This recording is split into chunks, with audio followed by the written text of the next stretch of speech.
کہ field marshal Syed Asim Munir کی زیر صدارت کور کمانڈرز کانفرنس میں سندھ طاس معاہدے سے متعلق بھارتی بیانات کا نوٹس لیا گیا۔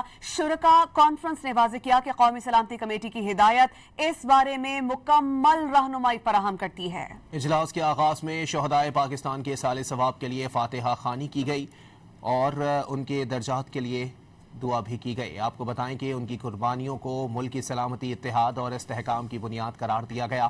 فورم نے افغان طالبان کے زیر تسلط علاقوں سے پاکستان پر بھارتی حمایت یافتہ دہشت گرد گروپوں کی منصوبہ بندی اور کارروائیوں پر شدید تشویش کا اظہار کرتے ہوئے کہا کہ خطے میں پائیدار امن افغان سرزمین کو دہشت گردی کے لیے استعمال ہونے سے روکنے سے مشروط ہے اور یہ ذمہ داری افغان طالبان کی قیادت پر عائد ہوتی ہے۔ آپریشن غضب للحق کے تحت انٹیلیجنس بنیادوں پر کارروائیاں جاری رہیں گی۔ فورم کے شرکا نے کہا کہ معرکہ حق میں عبرتناک شکست کے بعد دشمن چاہتا ہے کہ کسی طرح ہائبرڈ وارفیئر اور جھوٹے بیانیوں کی مدد سے بدامنی پھیلائے۔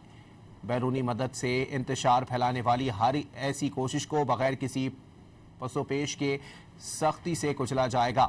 اجلاس میں کشمیر کو پاکستان کی شہرک قرار دیتے ہوئے کشمیری عوام کو اقوام متحدہ کی سلامتی کونسل کی قراردادوں کے مطابق حق خود ارادیت دینے کی ضرورت پر زور دیا گیا۔